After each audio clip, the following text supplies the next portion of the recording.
C. Proctor saying, this video was sent to me to confirm exactly what was predicted. This booth is in the main convention area, fully accessible to minors. The link leads directly to uncensored pornography. It's confirmed beyond a shadow of a doubt, Offkai is knowingly exposing minors to porn. This is when people should be calling the hotel about it, and like that guy said earlier, he said he was going to contact local authorities. If you know what the law is over there, I would recommend you doing that. I don't know if this is illegal. It feels like it should be, but I don't know if it is. Sadly, it's California, true and real.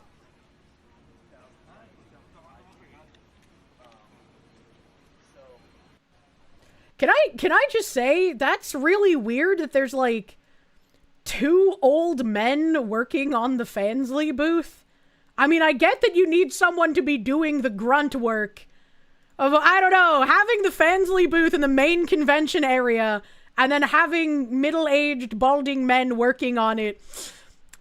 Man, that just gives a really fucking poor optics, dude. While the explicit sexual content is hidden behind a login, all of the other videos are either talking about masturbation, sex, or simply showing sex toys. These are viewable without having to log in. I'm fine with Fansly as a platform, but let's not bullshit ourselves. Everything, the vast majority, is sexual in nature and shouldn't be advertised in a place that's accessible to minors. Same principle as something like cigarettes. This was the entire problem people had when this first was exposed. And everyone was like, oh my god, you just hate, like, the whoretubers. And it's like, someone could hate whoretubers for sure, but the entire point wasn't hating the whoretubers. It's, this should not be accessible in the main convention floor. Have your night market, have your 18+ area, have this stuff there. It's always been a part of conventions, but not in the middle of the floor where kids 13+ are roaming around by themselves. San Jose PD needs to be notified immediately. This falls under delinquency of a minor. I wouldn't know. Like, again, that's why I said, if you're local to the area and you know the laws, like, yeah, sure, like that other guy said he's contacting the authorities, but like, I don't know. I don't know. The biggest nothing burger drama I've seen in a very long time. Fansly has a booth where they don't even show off porn or 18+ merch, with the only problematic thing being a QR code they have up there on the booth, which leads to a page showing some of their talents. And this is what you post? This is the page that you post that we should not be worried about being shown to minors? That's a whole ass 3D flesh woman ass in my face. What are you talking about? What the fuck, bro? Ass front and center. Girl on the top right has a cum shot on her face. 13+. By the way, it's actually like you can go if you're under 13, but you need a parent with you when you're under 13. It was 13+ can get like a permission form signed to be there without their parents. That's fucking crazy. That's fucking crazy. Which you still need an account to navigate through, which again, apparently you do not. And apparently, once again, I see this ass. I don't need an account, I guess.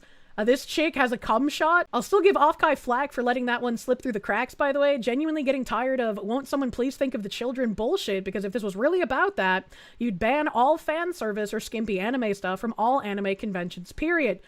There's a difference between, like, having a outfit. Like, this girl's outfit, I don't know if she's wearing a skirt. If she has some kind of skirt on, her outfit is probably fine. This is not fine. Having a cum shot on her face, not fine. I don't know what the argument here is. This is like an unironic, children should not be exposed to that kind of thing. Which is ironic coming from the anti-censorship and pro-fiction crowd. When the fuck did you guys start sounding more and more like virtue signaling and moral, I can't say that word, antis? Yeah, no, this stuff has been a part of conventions forever. It's just been in an 18+ section. People's issue is that this isn't in an 18+ section. Anyone can scan this QR code and then see this shit. And then I have KB said he personally confirmed that the QR code does go to that link. He says the only warning people get is that 18+ picture next to the QR code. So I'm assuming he means on this image, this 18+ circle is way too fucking tiny. This 18+ circle is even, like, it's larger than the dick hair size swastika on that post I accidentally reposted. But this 18+ is so fucking tiny. Are you kidding me?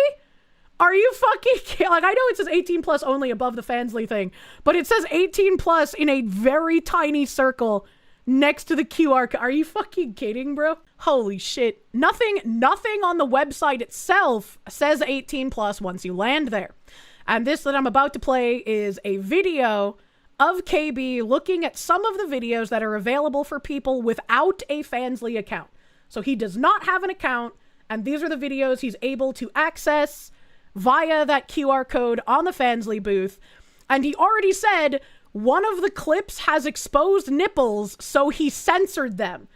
This is a QR code that anyone can scan in the middle of a 13 plus area that might have people even younger than 13 if they're with their parents. And he already had to censor exposed nipples. Orgasm. But let's say that edging is necessarily healthy or unhealthy. So this is that top video, and as someone in chat said, she does have a cum shot on her face. She's talking about masturbation and edging, and this is one of the videos you can see without a Fansly account. I don't know why that other guy is trying to defend this. This is not something that should be heard by a minor from a VTuber. Edging can increase the intensity of the eventual orgasm.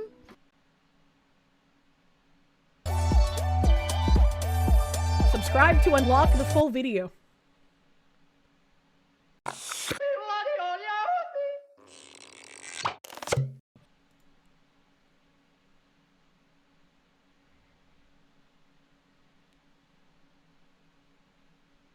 What the fuck? Come blow your load down my throat, is what that said. Yeah, okay, so. I know. Oh, this is the one where he had to censor the bare tits. I didn't even notice. Oh my god. What the fuck? I was like, this one at least seems fine. And then I noticed KB's fucking censor bar. Jesus Christ.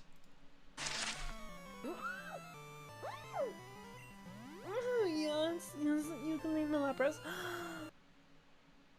What the fuck?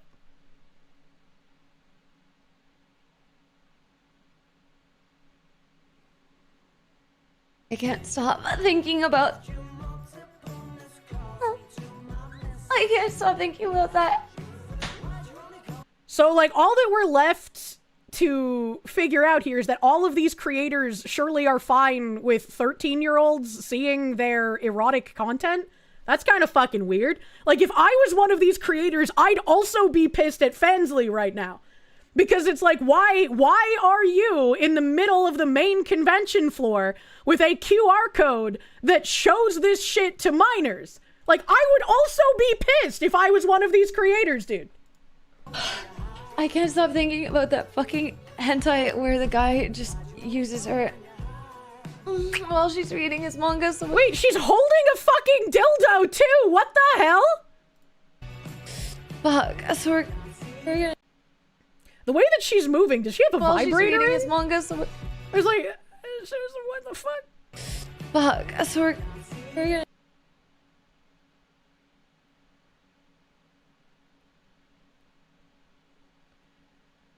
And now it asks for a login. That's funny. That's fucking funny! Holy shit! Yeah, I don't know if you can actually defend this shit. I don't know. Biggest Nothing Burger?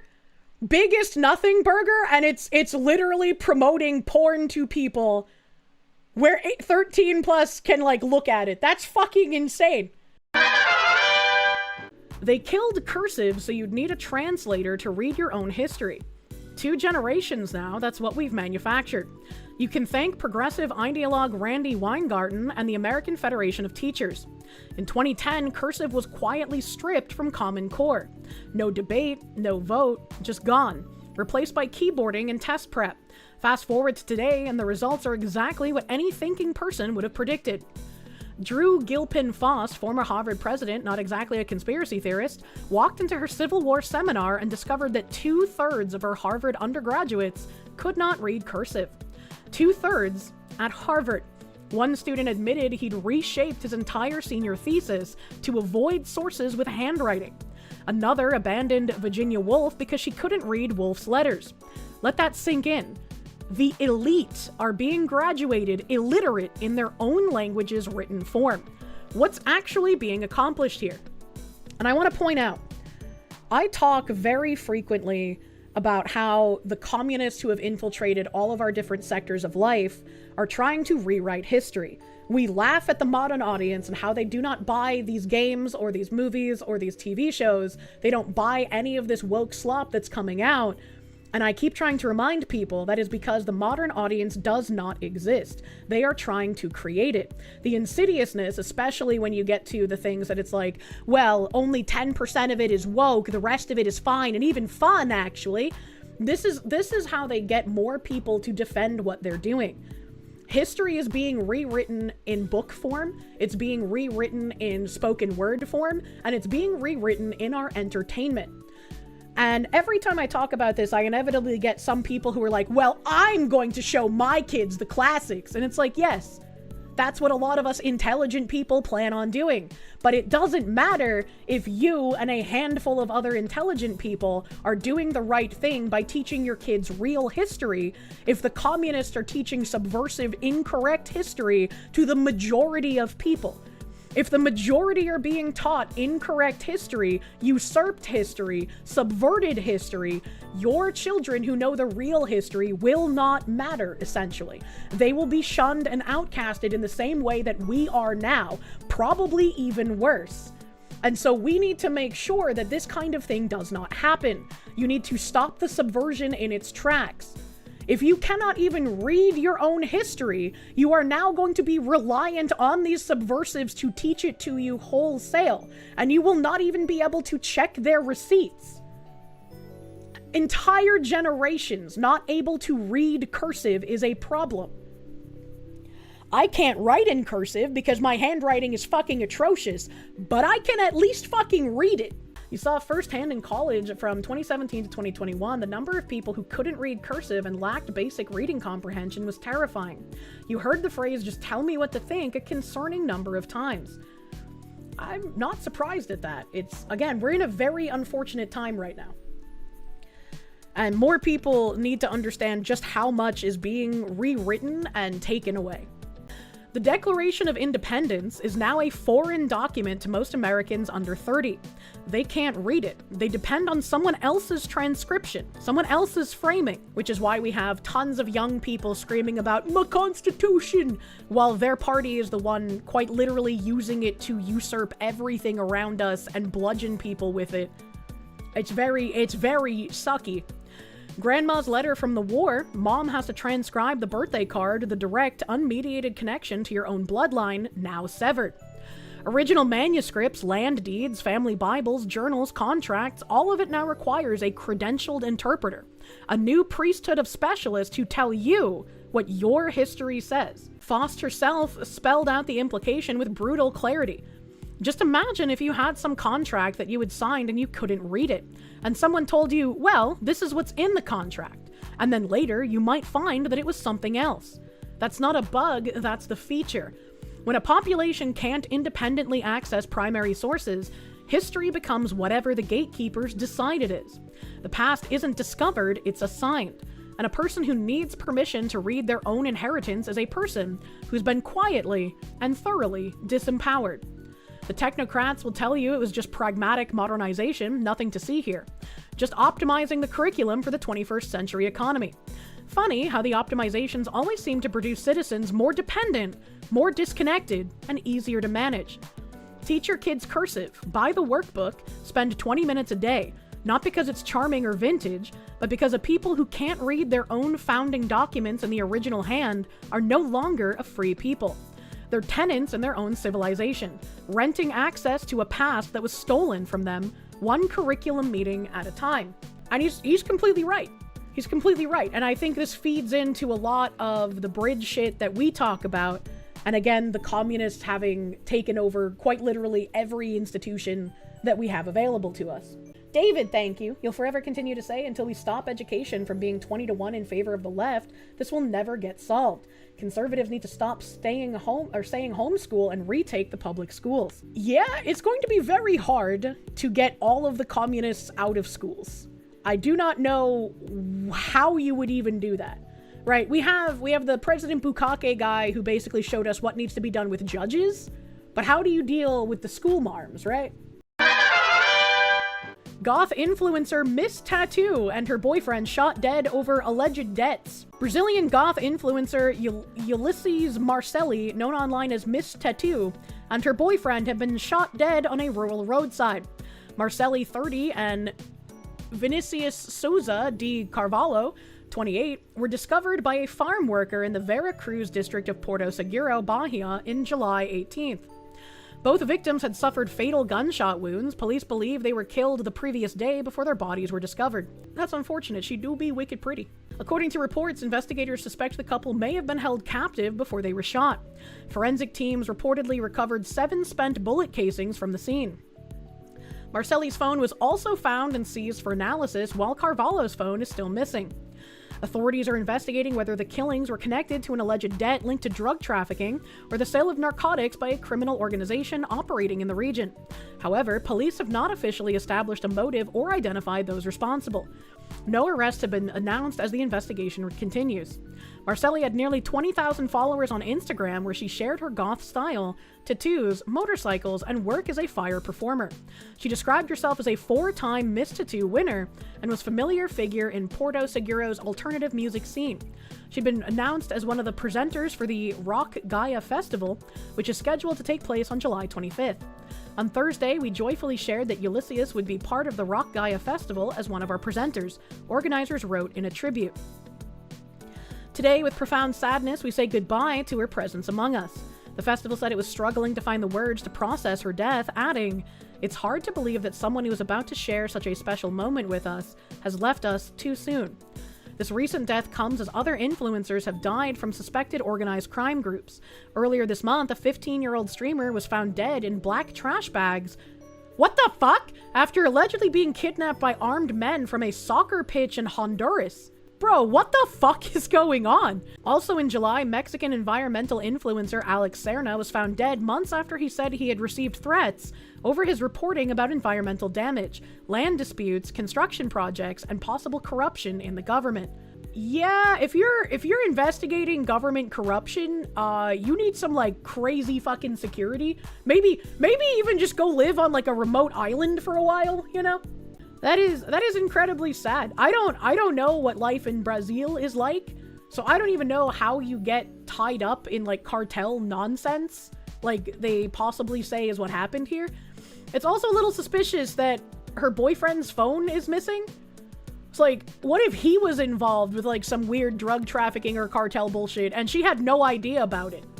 And he just like dragged her into this horrific scenario.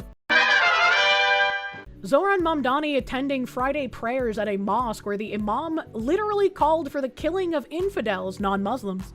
This did not get enough attention. You know, last Ramadan, I was with many of you here at the procession on the martyrdom anniversary of Imam Ali, alayhi salam. Kind of crazy to see fucking memory TV of beating your wife memes and Mamdani being on it. It is a privilege to be here with you once again. I stand before you as the first Muslim mayor in our city's history, and this year as the first Jummah that I have attended in that new position. And to do so together, it is a reminder that in this month of Ramadan, as we find moments of reflection, of recommitment, moments of community, that we always do so together. I just want to know why they took pool tile and put pool tile on their walls. Together that I am thankful to be here today, and I'm thankful to have the opportunity to lead our city. Assalamu alaikum. You work not just for Muslims, you work for all of humanity and all of the residents of New York City. So we thank you very much for this, and we pray daily for your success in this journey, inshallah. Thank you. I guess I'll read this part. He says, I ask Allah to send blessings upon Muhammad and the family of Muhammad.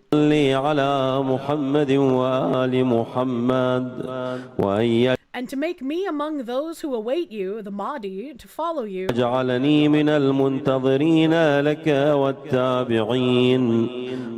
And support you against your enemies. And among those who are martyred before you, among the ranks of your loyal ones.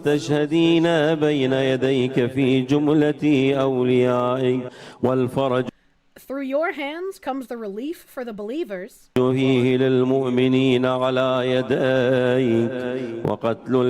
And the killing of the infidels by your sword. Yeah, that's just normal. That's just casual, you know? No big deal. No, just a little killing of the infidels as a treat. You don't even need planes this time. It's so easy. Big scandal unfolding in Collinswood in New Jersey. A man pretending to be a woman showed up at a community pool in a woman's bikini in front of children. Parents confronted him and so accused them of transphobia. I'm told the pool also had an inclusivity policy which allows people to use locker rooms based on their gender identity. Told many in the community are fuming that he was allowed to walk around like this in front of their children. Disgusting. Small incident in Robert's pool today. I was in the water minding my own business when an older guy started talking to me in a very unfriendly tone. I didn't immediately understand him, so I asked what he was saying. I asked him if he could repeat. Why are you walking like that around here, he said. What are you talking about? I asked him. Parading like that with all the children around. I was wearing a bikini like a lot of other women and girls in the pool. What are you talking about? I responded again. I suddenly realized that he had problems with trans women. I turned around and used an explicit. It's good that my grandchildren not see this, he yelled at the end. Usually these acts of transphobia don't bother me too much, but I suddenly felt much less welcoming in our pool. Yeah, no, everyone else is right and this guy is wrong. You can't just put your sausage in a tiny string bikini and walk around. What is wrong with you? Suddenly realized, yeah, nasty creature, he knows what he's doing. He knows what he's fucking doing, bro. 6'2" bald trans creeper from Collingswood, New Jersey is upset that a father confronted him when he showed up to a community pool in a string bikini with his cock hanging out. Unfortunately, the Facebook comments appear supportive of this freak. That is concerning. Europe's insane carbon-neutral policies are killing people. Air conditioning is a modern, easily accessible technology that would have saved 10,000 lives this summer. You're telling me that 10,000 Europeans have died heat deaths this summer? And it's not even over? And some people still refuse air conditioning? The fuck is happening? The solution is not to use less and less. This degrowth mindset is keeping Europe stuck in the pre-air conditioning past. And it's having fatal consequences. Last month was the hottest June ever recorded in Western Europe, with the extreme heat accounting for an estimated 10,000 deaths. EU regulations are also a barrier. In many cases, authorities reject exterior AC units because of their appearance. Just buy a fucking air conditioner! Why is this so hard? Why would you risk dying instead of just buying an AC? Europeans are so fucking confusing! Europeans are using the heat to passively maid the boomers to make room for more immigrants. That's like tinfoily as heck, but it's the only thing that makes sense. Why would so many people argue so hard against AC? Come on, dude. Come the fuck on. Appearance not fitting with the architecture. Plus, AC units are counter to Europe's pledge to be carbon neutral by 2050. I don't fucking care about your stupid pledge. Until shit starts happening in like India and China, I don't give a single fuck about any kind of carbon pledge. And neither should you. Why should you be expected to sacrifice your life, potentially dying to heat stroke, for some fucking carbon emission bullshit? What is wrong with you? Take off the brainwashing. And that's leading Europeans to take matters into their own hands. Multiple countries are seeing stores mobbed with people seeking an air conditioner or even just fans. There is talk of air conditioning units being these energy guzzling, wasteful technologies that are contributing to the problem of climate change. If you are certain that the days are going to keep getting hotter, you should be an enthusiastic supporter of installing more AC. Yes. Yes, it's going to keep happening every year. How did it get like this? How did it go from like Europeans had to have a preparedness mindset, right? When you live in like a breadbasket area where there's no harsh winters, where you can have a reliable climate year round, you don't need to develop a forward-thinking mindset. You don't need to develop I need to forage and find a way to preserve things throughout the winter kind of mindset. You have no need. You have no need for that kind of preservation. But when you're European, you have harsh winters. You have harsh summers. Why do you not plan ahead for these things any longer? It does not make any fucking sense. Hasan reveals he was photographed by probably the most iconic photographer of all time for an upcoming article. I had to take my shirt off for it, and I wasn't feeling very confident, but I had to do it. They brought the meat pic. They had the meat pic printed. I didn't know that Hasan had dick pics out there, or that somebody would be such a fan of Hasan's meat they would print it out. What? I didn't even get to the personal news today, which I'm going to be getting into in a second, which kind of ties back to paid propaganda. Okay, I got snapped by one of the most iconic photographers of all time for an upcoming segment that I have in a very famous outlet as far as personal news. And I had to take my shirt off for it, and I wasn't feeling very confident, but I had to do it because like this person is genuinely one of the most iconic, probably the most iconic photographer of all time. Bottom below here. And I will also say this: they brought the meat pic. I will not be revealing who it is and what outlet it's for, but won't we find out who it is and what outlet it's for once the magazine gets published? Because, like, if this famous photographer took your photo for a project, will that project not be public at some point? Like, what do you mean? And I will not be revealing anything else, but they had the meat pic printed. What the fuck? But also, yeah, once again, point proven. He's not going to get deplatformed. He is the media darling. Some people just have to care about their optics to get in elected positions before they can be super chummy. Our tax dollars are no longer funding employment for transgender Nepalese sex workers. Thank you for reminding us why defunding USAID was long overdue. And it's in response to this AP post about in impoverished Nepal, where a conservative culture leaves openly transgender people with few legal job options, the impact on aid workers' lives was particularly crushing. Starved and scared, around 100 LGBTQ plus aid workers, left jobless by the funding cuts, have turned to sex work. Well, it sounds like whatever work they were doing as aid work was not very fruitful or useful, and they were basically given daycare jobs to get free money for whatever the fuck they could possibly need as far as a prostitute goes. These transgender sex workers operate in the shadows alongside a busy highway in central Nepal, risking their lives for a few dollars. Until recently, many of them worked not as sex workers, but as aid workers. Damn, that's crazy. And also not my problem. Including Ruby Lama, who dedicated years of her life to helping prevent the spread of HIV in Nepal's marginalized communities. But why were American tax dollars going to preventing HIV in Nepal communities? Especially when it comes to sex workers. What the fuck are we doing? That money should not be going to that. That is Nepal's problem. That if Nepal wants to take care of whatever AIDS epidemic is happening in Nepal, Nepal should take care of it. Not America. We're not the United States of Nepal. We're the United States of America. This is what I voted for. After the U.S. cut its foreign aid funding, Ruby and around 300,000 other aid workers worldwide lost their jobs. With no other employment available, Damn, that's sad, and also not my problem. surviving now by working the streets, alongside the very people she once fought so hard to help. पहिलो रात चाहिँ अलि तनावपूर्ण अलिकतिको पनि आउँदाखेरि कोही मान्छेहरू dill गर्न आउँदाखेरि पनि डर लाग्ने के भन्ने कसो भन्ने भनेर चाहिँ अलिकति नर्भस भए जस्तो हुने पहिला चाहिँ अब हाम्रो जुन यो फन्डिङ थियो युएसएड जुन फन्डिङ हुँदा चाहिँ अब कन्डम फ्री नै When USAID funding was here, condoms were free. Why were my tax dollars going to condoms for prostitutes in Nepal? This is appalling. Nepaling, if you will. थियो lubricant भन्ने अरु NGO We were paying for their fucking lubricant! Get the fuck out of here, dude!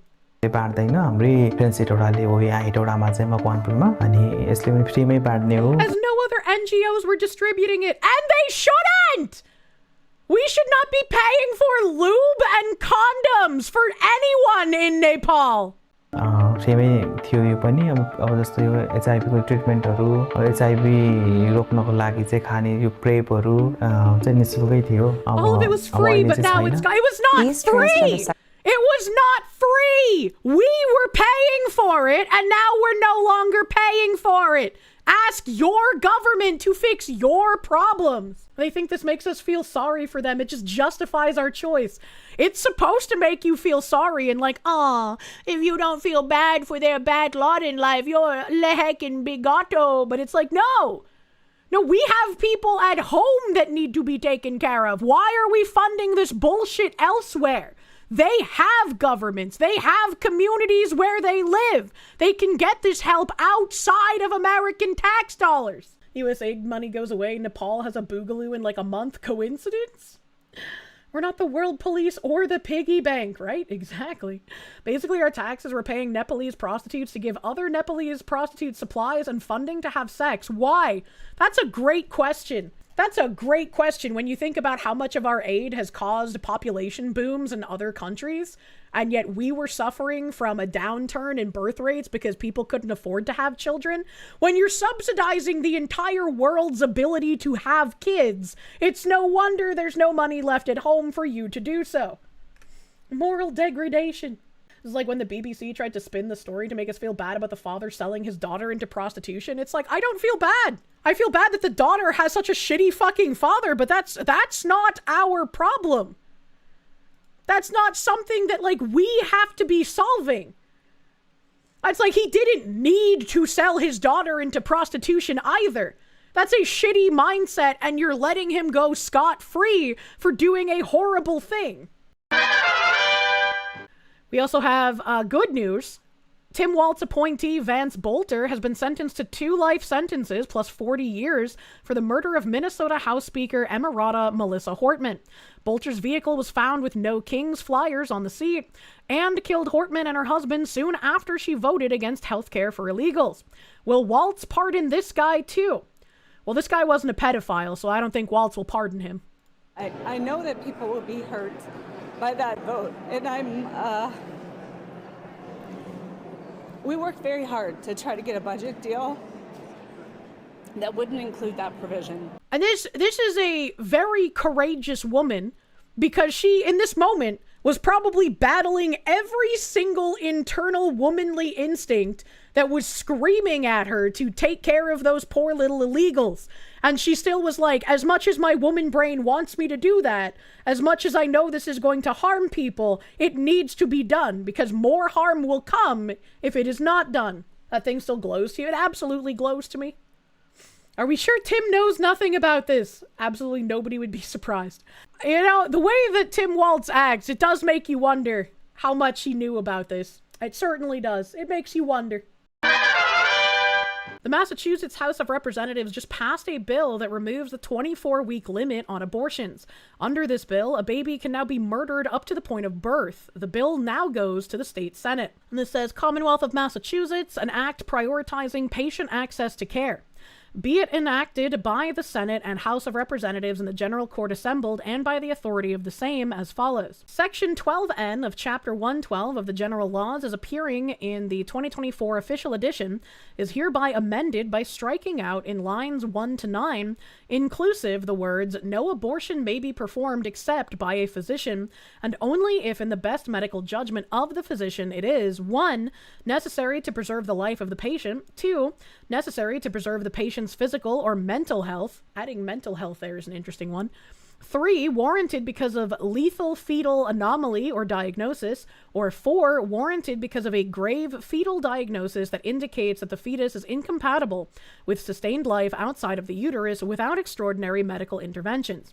And inserting in place thereof the following words: "An abortion may be performed by a physician based upon the professional judgment of the physician." So they got rid of all of these like fucking caveats to just say, well, if the physician judges it to be in the best case scenario, that's all it takes. Section 2 said Chapter 112 is hereby further amended by striking out Section 12N1-2 and inserting in place thereof the following section. Section 12N1/2, no medical review process shall override the professional judgment of a treating physician and a patient or the patient's healthcare proxy to provide an abortion consistent with Section 12N. Section 3, Section 12P of said Chapter 112, as appearing in the 2024 official edition, is hereby amended by striking out the second paragraph. Okay, well, it is weird that they got rid of all of these like subsection caveats and just replaced it with an abortion may be performed by a physician based upon professional judgment of the physician. But I don't see anywhere here where this says anything that Libs of TikTok said. I didn't read anything that said it's removing the 24-week limit. Okay. So Section 12N is amended to say, if a pregnancy has existed for 24 weeks or more, no abortion may be performed except by a physician.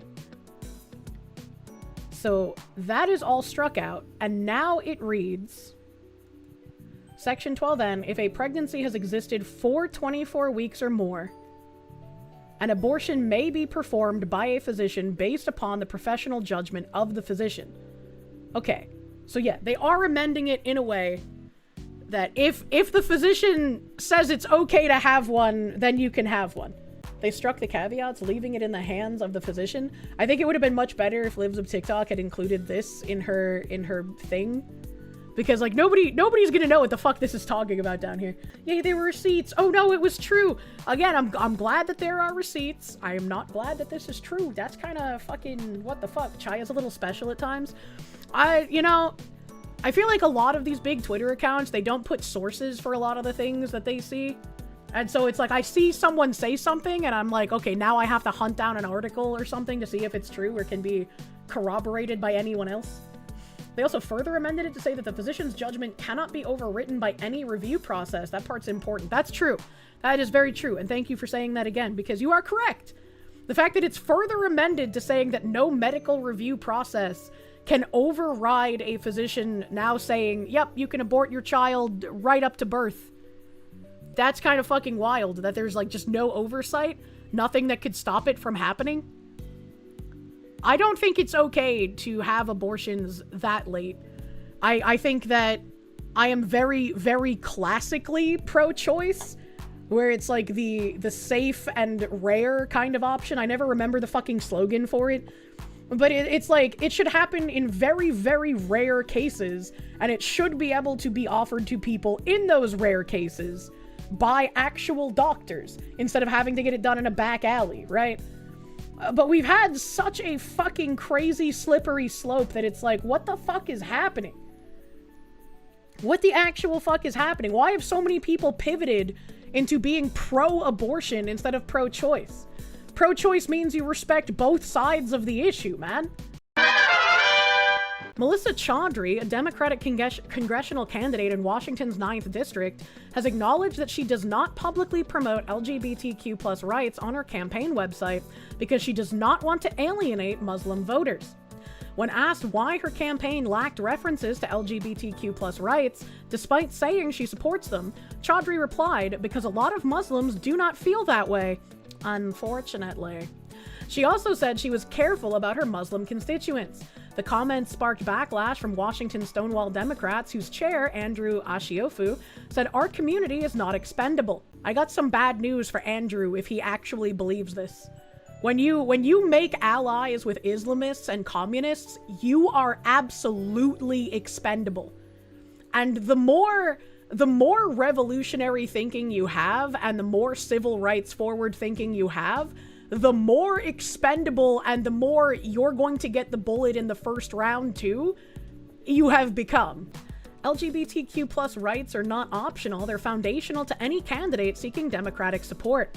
Chaudhry later sought to reassure LGBTQ plus voters, writing, "If you're queer, your rights are safe with me." She's trying to play both sides of the field, and I feel like if you try to play both sides of the field where you have like violent trans activists and violent Muslims, you're essentially making yourself a sitting duck. Like, this is not a I should try to play both sides moment, bro. She also pointed to her sister, who is in a same-sex relationship, and said she had LGBTQ plus friends. Muslims make up around 2% of the Seattle metropolitan area, while approximately 17% of adults identify as LGBTQ plus. I got some bad news for you. Under 5%, Muslims will beg for you to treat them according to your principles so that they can get into positions of power. And then once they hit around the 5% mark, this is where pushes for Sharia law start happening. You're going to get dangerously close to that. It doesn't matter. It doesn't matter what percentage of adults identify as LGBTQ+. They have zero power in the eyes of any Muslim individual. LGBTQ people's rights will absolutely be taken away once Muslims gain a majority in power. And then the Washington Stonewall Democrats want organizations to revisit their endorsements for congressional candidate Melissa Chaudhry. "I don't want you to publish this," Melissa Chaudhry, a candidate for the U.S. Congressional District 9, said during an explicitly on-the-record interview in the Strangers Conference Room. "But if elected, my personal plan and commitment is to be the first Green Party member of Congress that would switch parties while I'm in office." So she's retarded on multiple fronts. What the fuck? This is on the record, by the way. An SECB member said this whole meeting, this whole process is on the record. So if there's something you don't want said, don't say it in the meeting. And then she went on to say, "I don't want you to publish this. If elected, my personal plan is to be the first Green Party member of Congress that would switch parties while in office." If you're going to be subversive, you can't give away the plan, lady. Holy literal 40 IQ, yes. She was also seated next to her opponent, Kisharma Sawant, which is not the first person I would tell my secrets to, and began to stare into the distance. It's hard to know, but she probably saw her campaign to unseat weapons enthusiast and ranking Democrat on the House, Armed Services Committee Rep. Adam Smith, falling apart. The planned switcheroo was in the paper's endorsement of Sawant. So was the fact that Chaudhry did not have anything on her website about LGBTQ plus rights because, as she told the SECB, she was careful about her Muslim constituents. When asked which LGBTQ rights she supported, her laundry list included justice, healthcare, and protections in housing and employment. This means nothing. These are communist talking points. This is not a person who gives a single fuck about Muslims or LGBTQ. They just care about how they can usher in communistic bullshit. Justice is vague. Yeah, we're gonna kill you, but we just want healthcare, you bigot. Protections in housing and employment. What the fuck are you talking about? Unironically, actually. Then why is it not on your website? An SECB member asked. A lot of Muslims do not feel that way, unfortunately, she said, according to a 2025 report from Pew Research Center. 41% of US Muslims believe homosexuality should be accepted by society. If you believe this, I can't say what I really want to say, but if you believe this, you are a just infinite idiot. Like, there is no saving you if you genuinely believe that. Also, can I point out that it's kind of ironic that the same percent of Muslims that supposedly support homosexuality is the same amount as the number of transgender suicides? Do you think that they did that on purpose? You know? The only religious group included in the survey with a lower acceptance rate were the evangelical Christians. Only 36% of them are cool with homosexuality. You expect me to believe that evangelical Christians who might hold signs about how being gay is wrong, less of them are accepting of homosexuality than the people who literally stone gays to death and throw gays off the roof. You expect me to believe this bullshit you are peddling? What the fuck is wrong with you?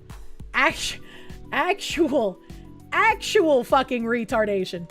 The day The Stranger published its endorsements online, Andrew Ashiofu, the chair of Washington Stonewall Democrats, the caucus for the LGBTQ plus Democrats, denounced Chaudhry on Facebook. This is Chaudhry's second time running against Smith. She made it through the primary in 2024, but lost with 33.8% of the vote. Last year, ICE detained her husband, Zahid Chaudhry, who's a decorated and disabled Army veteran, for months. Chaudhry worked tirelessly to get him released. Once he was out, she wrote a book on their experience. She presented herself as the better progressive in the race, the person with the experience and drive to fight racist federal immigration policy. Now, her campaign may be in trouble. Could be home by Thanksgiving. This is in 2025. Army veteran, husband of a former congressional candidate, has been detained by ICE since August. If he's detained much longer, he could lose his eyesight. On August 21st, Immigration and Customs Enforcement agents detained him based on an old final removal order from 2008. He was taken directly from what was allegedly his citizenship interview. Based on court documentation and emails between Representative Adam Smith's office, USCIS, and ICE that Zahid's family obtained after he was taken, the alleged interview appears to have been a vehicle to arrest him. According to these pieces of documentation, even before Zahid's citizenship interview, ICE had decided to act on the old order of removal, while USCIS had decided to deny his citizenship application. That all seems normal. If he was lying about a fraud conviction, why would he get accepted? That wouldn't make any fucking sense. What the hell? What are we talking about? Well, Western District Court of Washington appears to have recognized the medical emergency and paved the way for his release. Possibly as early as this week before Thanksgiving, it still may be too late to save his eyesight. But neither Zahid nor his wife knew for sure. After all, his detention on August 21st, no qualified doctors have been sent in to see him to assess the state of his sight. It was only after the court ordered ICE to come up with a briefing schedule so that the court order could consider Zahid's emergency release petition, called a habeas corpus petition. Remember when tons of people were filing habeas corpus petitions in order to get out of being deported? He's also wanted for fraud, right? A prior fraud conviction that he lied about. And we're dealing with so much fraud already. Why was he allowed to stay? Melissa says that all of a sudden people started approaching him at the NWDC to coordinate his treatment. Melissa, their shared family, and their supporters have been working to get Zahid out of detention since the day agents took him. Melissa told The Stranger that on November 20th, the Ninth Circuit Court of Appeals transferred an emergency motion for release pending decision to the Western District Court of Washington. The court immediately accepted the motion and the following day turned around an order that both forces ICE to hastily move on Zahid's case, think hours, not weeks, and allow Zahid to respond to what ICE files. I agree that detention should not last weeks. These people should be processed expeditiously and deported very quickly. They should not be left in these facilities for weeks, much less months. Melissa says that ICE sent the filing on Sunday, November 23rd. Zahid expects to receive it by physical mail. However, because Zahid is representing himself pro se, no one else can see his legal paperwork. Melissa told The Stranger that to avoid further delays, Zahid requested that the family file his response based on what he believed ICE would say. She shared the majority of that response with The Stranger, excluding personal information such as the couple's children's birth certificates. Understandable. The response includes Zahid's declaration stating that staff at NWDC only started coordinating his medical care the day the federal court issued its order. University of Washington neuroscientist and researcher Michaela Romero also wrote a 5-page declaration about how the conditions in the facility and the lack of care worsened Zahid's degenerative eye disease and traumatic brain injury. Earlier in Zahid's detention, Romero advocated to get Zahid removed from nearly a full week in solitary confinement, where detention staff subjected him to 24-hour bright lights. Because he uses a wheelchair, he could not stand up to cover the lights with anything, and could not easily move to cover his face or head. First of all, I'm not going to believe a guy who has a fraud conviction that this actually happened. And it seems very cartoonish. Like, why single out this guy specifically and then put him in a Mr. Beast challenge? Like, it just seems like cartoonishly evil. Zahid suffered significant harm from these conditions, Romero's declaration states. Such lighting conditions are a known form of torture that cause severe psychological distress. In addition to lack of proper treatment, Zahid is also subject to the conditions of the NWDC. Romero noted in her declaration on Zahid's behalf. As La Resistencia has extensively detailed through direct testimonies of those inside, the conditions include extremely dirty spaces, inadequate and spoiled food, and medical neglect. Again, why would I believe people who lied to get into our country, who lied after they were in our country, who came in here illegally, and have been lying and using other people's identities in order to get jobs and benefits? Why would I believe anything they say without proof? Stress has consequences on the body, Melissa says, and those consequences are showing up in Zahid's. These are neuroinflammatory cascades that happen that make immune function decrease. The increased cardiac stress and risk of heart attack, that just make all kinds of inflammation worse, including the muscles behind his eyes. All of the stress is increasing that pressure on his optic nerve. And that's the real issue. If his optic nerves will be damaged, other forms of blindness you can kind of fix. You can swap out lenses in the case of cataracts and other things like that. Optic nerve damage you cannot fix. It's not hard to imagine how his eyesight could deteriorate so rapidly in such a place. No, it is pretty hard to imagine, which is why I keep asking questions. Deleterious conditions have also worsened his other health issues, including a service-connected traumatic brain injury. This increases the overall stress on the body, and the worse one condition gets, the worse they all get, as his body fights to work. Since his imprisonment, Melissa says that Zahid has also been denied his usual medications. He doesn't have his standard medications for pain, or for his thyroid issues, or for his migraines, or for anything else. I don't know what they're giving him. He says it's mediocrely sufficient for him to not be excruciating all the time, just some of the time. But at all times, Zahid is in pain on some level, she confirmed. It's the point. This is someone who has always come here legally, well, apparently not, has never broken any US laws, again, apparently not. He's been here for 25 years doing nothing but contributing to his community and raising a family. Again, you guys say this about everyone who's here illegally, so why would I believe you? Like, if anything else, you guys saying this about this guy makes me more suspicious about the legality of him being here for the last 25 years. Because you say this about people who stay here illegally and never get citizenship, why would I believe you now? Please wake up, Melissa says, when asked if there was anything else she wanted to say to readers. If you haven't already, please look at this and wake up. This was never about following the rules. He was taken at a citizenship interview. That is what I should be doing, yes. I don't see an issue with that. Melissa filed Zahid's response on November 24th. As far as she knows, she told the stranger the court has not yet ruled on anything. She already emailed his doctor to coordinate an appointment for eye treatment this week. She plans to set a place for him at the Thanksgiving table. She lives in hope. Wake up, sheeple! True. What the fuck was even that? So anyway, last year, ICE detained her husband, Zahid Chaudhry, who is a decorated and disabled Army veteran, for months. Chaudhry worked tirelessly to get him released. Once he was out, she wrote a book about their experience. Thank you. Chaudhry left a really, really long comment on Ashiofu's post. Friends, you deserve an explanation. My interview with the stranger alongside Sharma Sawant was one of the least proud moments of my life. All she's going to do is lie. She does not care about the Muslims. She does not care about LGBTQ+. She cares about how she can lie to keep herself in a position of power and also to help usher in the tenets of communism. She does not give a single fuck about either groups of these people. She's trying to play the fence, and it's not going to work out well for her. Chaudhry made the case that it wasn't what it looked like. She says she was a founding member of the Gay-Straight Alliance in high school. Her sister is in a homosexual relationship happily and committedly so. And she would protect her life, liberty, and freedom to love her wife committedly. Why did they add that? How she is friends with a disabled lesbian woman, her partner, and their autistic son. I think this is really funny, right? Because for many years, these subversive retards would say, like, oh, you're racist, and someone would respond, I have black friends, I can't be racist. And they'd be like, haha, that's a stereotype of a racist, just because you have black friends doesn't make you not racist. And now they're doing the exact same thing. The subversive horseshoe has now come full circle, and they're doing the, I can't be against LGBT, my sister is a lesbian. If you are queer and you're wondering if you and your rights are safe with me, I assure you from the bottom of my heart, you are, you have always been, and you always will be. You will not find this reassurance on her website, but she has this explanation.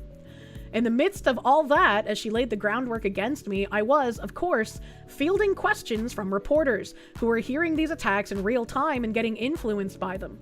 Being a genuinely kind and warm person, I was trying to be nice to a bulldog who kept on tearing my flesh. So not only did this woman do the, I can't be a bigot, I have a gay sister, she also did the, I'm from the government and I'm here to help. This woman is truly like a walking canvas of red. Anyone fooled by this woman deserves what they get from her rule. I decided not to respond, Ashiofu says. She's throwing blame on other people and saying she has LGBTQ plus friends. That's the same thing as a racist saying I have black friends. Let them fight for my amusement. The Washington Stonewall Democrats did not endorse Chaudhry because she hadn't responded to their endorsement questionnaire. She wasn't even considered. Ashiofu said she tried to speak at their meeting last month during the Washington State Democratic Party convention in Spokane, but they didn't want to give room to candidates that did not take us seriously. True Democrat organizations would not support someone that doesn't think the LGBTQ plus people's priorities are important, Ashiofu says. He also thought Chaudhry's Green Party gambit was deceptive, and we are done with deceptive politics. Get a load of this retard. The Stonewall Democrats want anyone who endorsed Chaudhry to rescind their endorsement. The 33rd Legislative District is the only LD that has endorsed Chaudhry so far. On Thursday, its board called a special emergency executive board meeting to discuss. It seems like they'd really like to rescind, but according to their bylaws, they can't. This situation and others, like Graham Plattner of Maine, the statement reads, may change that. After the meeting, the board sent members a proposed bylaw amendment that would allow the 33rd to do just that. The 33rd LD Democrats Executive Board finds it concerning to hear that 9th Congressional District candidate Melissa Chaudhry has not denied that she would consider changing her political party affiliation after winning as a Democrat with our support. The group said in an official statement, her dishonesty undermines our Democratic Party beliefs. Nobody believes this bullshit when you guys run candidates as Republicans all the time. What are we doing? The more alarming matter is her initial unwillingness to state her support for the LGBTQIA plus community. To support them as a marginalized community, we need leaders who will stand up and actively defend those who are facing daily attacks for being their authentic selves. Chaudhry did not respond to the stranger's request for comment. However, she did respond. The stranger, the Stonewall Democrats, and equal rights for the LGBT plus community, full statement. The very same media that doesn't care about a federal candidate getting rape and death threats from my scarf for 3 years and has never covered these very real crimes is now suddenly falling all over themselves. Where are these death threats? Do you have proof of these death threats, or are you just gonna say that happened, lady? To take a lie and run with it. Here's what's actually true. When I say dignity, safety, and opportunity for all, where do I stutter? Do we want special rights and protections for some and not for others? Yes, that's literally your entire party's whole fucking platform. You're not even good at being subversive.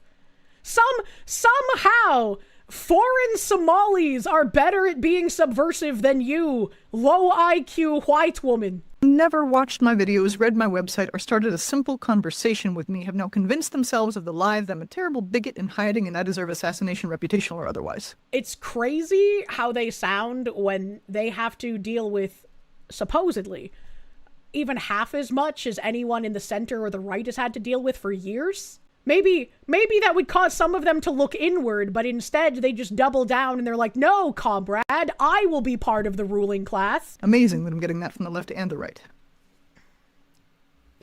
I have supported full equality for LGBTQ plus people my entire life. Not since this campaign started, my entire life. My only sibling, the only one I have in this world, is LGBTQIA plus. In high school, I was a founding member of our Gay Straight Alliance back when we had to keep the meeting location secret for our own physical safety. How old is this woman? Because I don't believe that whatsoever. Melissa Chaudhry is likely in her late 20s or early 30s based on her 2019 graduation from Evergreen State College. Yeah, I absolutely don't believe that. There's zero way that your gay-straight alliance had to meet in secret and you're that age. That's just not real. That's not real. In addition to elderly, disabled, immigrant, undocumented, mentally challenged, veteran, women, children, babies, toddlers, all religions, no religion, liberal, conservative, disenchanted, all languages, all countries of origin, black, white, brown, yellow, blue, pink, and purple, for goodness sakes. At some point I give up and just say, all. Are you human? Then I am for your dignity, your freedom, and your rights. I just don't believe you. Yes. That includes LGBTQ plus people fully, explicitly, and always has. Check my website, votemelissaforcongress.com. Right there at the top are platform pillars. This issue is under pillars 2 and 5.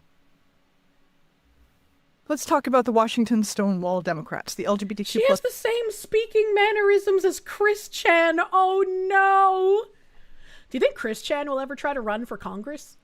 Caucus of the Washington State Dems. You may have come across their attacks on me. What they won't tell you is that they refused, more than once, to even let me introduce myself and my candidacy to their caucus at the state convention, June 20th, 2026. They're the only caucus who refused to let me at least say hello in that way. It sure looks like, and felt like at the time, discrimination against me for my modest dress and my scarf. They're the ones who are making assumptions after they have deprived themselves of direct information by refusing. She's even invoking the Islamophobia card, bro. Come on. To let me speak. Otherwise, they would have heard all this from me directly almost a month ago. They haven't reached out to me. I've reached out to them. Still nothing. Now you tell me, who's biased, prejudiced, assuming, stereotyping, anti-Muslim bigots, and discriminating against a woman with a scarf? So, here's what actually happened. I love how all of their arguments are just like, oh, you're discriminating. I've been discriminating. It's not that anything you said might be bad. It's just you're being a discriminate person. At the stranger's inquisition of an endorsement interview in mid-June, I was on the receiving end of sustained aggressive pressure from my opponent, who blatantly hates the Democratic Party, who lied about me and my family repeatedly, who sought to use my family's trauma from my husband's illegal detention for her own political gain. Was it an illegal detention if he had a final removal order from 2008 because he lied on his application for citizenship about a fraud charge? How's that an illegal detention? The stranger itself called a born hater. The interview panel shamelessly followed her lead. To stop the harassment, intention, and non-stop personal attacks, I caved to her framing just to get to the next serious policy question that affects us all. I regret it. I've said so publicly. I've corrected it publicly more than once. That's a fact about one bad moment and an inquisition of an interrogation under real pressure in a hostile interview I should have walked out of. It is not a fact about my religion or my political platform or me. I just don't believe you. And I want to say this clearly because it matters far beyond me. My spirituality and LGBTQ plus rights are not in conflict. Not in my life, not in my faith's own teachings on justice and human dignity. Anyone running with that framing on any side of this weird skip? is telling you something false, and it does real damage to real people, regardless of who it's aimed at. While this story has been circulating, here's what hasn't been covered. I've been receiving death threats for wearing this headscarf, real ones, reported to law enforcement and the FBI, pursued as felonies. But none of these media outlets, who are bought and paid for by special interests, the stranger included, and you should look into that, it's changed in the last couple of years. None of them have covered that. Interesting. That is interesting. I would like to see proof of these death threats, right? If they happened, and places should report on it, right? I'm not here to relitigate this forever, even though the media craves it for their business model. I'm interested in telling you the truth once, clearly, and moving forward. I'm a sincere, wholehearted, lifelong ally of the LGBTQ plus community. When we run these... I don't think sincere people need to say that they're sincere. You could have just, like, prefaced your sentence with, like, sincerely, pause, right? And that would have come off more authentic than the way that you said it. Hair-splitting attacks over who yells the loudest on a real but minority issue. We are doing the bigots and the billionaires divide and conquer work for them. And you are the divide and conquer retards. You are the ones ushering in communism. Can we just take a second and remember the Iranian Revolution? How all of the leftists helped the imam come to power, and then he just slaughtered the communists? Can we just, I don't know, maybe think about historical happenings for like a moment here, bro? They're laughing all the way to the goddamn bank while getting their boots ever more firmly on all of our necks. I'm a sincere ally of this community. I'm a proud, practicing Muslim. I'm a wholehearted American who believes in the Constitution, in liberty and justice for all, in equality. Now, even if she hadn't said all of this other ridiculous shit, a Democrat telling you they believe in the Constitution is also obviously a lie. Before the law, in the separation of church and state, in the right to privacy in every sense, and in life, liberty and the pursuit of happiness. I think she's probably the only person I've seen use the separation of church and state correctly. A lot of people like talking about, oh, what happened to the separation of church and state when more churchy stuff gets involved with the state. However, when that ruling went through, however many fucking years ago that was, the separation of church and state was to keep the state out of the church, not the other way around. All of those things are true at the same time. And I refuse to let anyone, reporters, opponents, party officials, pretend that they're not. Dignity, safety, opportunity for everyone. No asterisks, no exclusions. For all means for all. Period. I don't believe you. Care. Courage. Constitution. Vote Melissa Communism. for Congress. I absolutely don't believe her. Absolutely do not believe this woman. I'm surprised there's only 2 comments. Translate to English. The crazy woman in the veil. What the fuck is this bot? This is just like a fucking campaign advertisement in her comments. All right. Okay.